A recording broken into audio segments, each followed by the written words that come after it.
চাই। মসজিদের মিনারে যখন আজান হয় প্রভাতকালে, ফজরে, শুভে সাদিকে, মানুষ যদি ল্যাপের তলেও ঘুমিয়ে থাকে আওয়াজটা পানির স্রোতের মতন পৌঁছায়। কথা ঠিক না বেটি? মাইকলাও ইনশাআল্লাহ ভালো আছে, আওয়াজ সুন্দর আছে। আল্লাহু আকবার,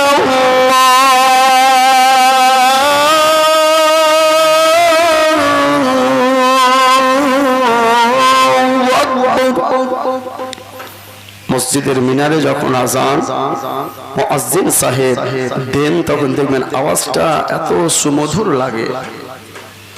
মানুষের জেহেন, মানুষের মস্তিষ্ক, মানুষের ব্রেন, মাইন্ড এত ফ্রি থাকে যে আওয়াজটা শুনতে এত ভালো লাগে, মনে হচ্ছে যেন আর একটু বলো, হয় না? অন্যান্য টাইমের চাইতে ফজরের আজান খুব দূর পর্যন্ত পৌঁছায়, মানুষের হৃদয়কে কেড়ে নেয়। কিন্তু আমরা ওই আজানটা শুনি, উত্তরও দেয় না, আর আজানের প্রতি আমলও করি না।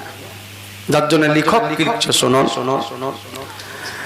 মধুর সুরে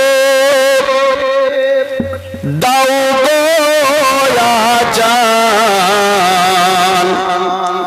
শুনতে মনে চাই। মধুর সুরে দাও গো আজান, শুনতে মনে চাই।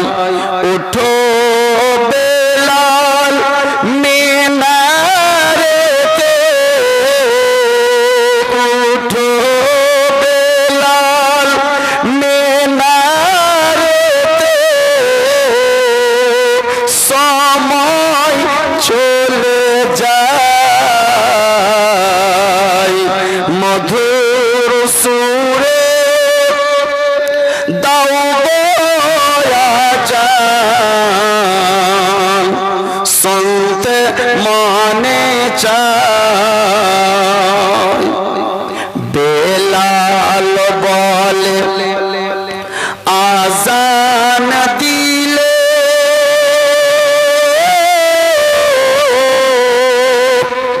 কলি যাই মো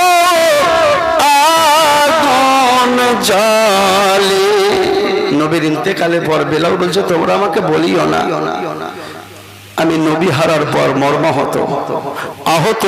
বেলাল বলছেন আমার অন্তরে আগুন জ্বলছে নবী হারা, আমার এখন টেন্ডেন্সি আলাদা, তোমরা আমাকে পরে বলিও, যখন আমি একটু স্বাভাবিক হব তোমাদেরকে আজান শোনাবো। জোরে বলুন সুবহানাল্লাহ। বেলাল বলে আজান দিলে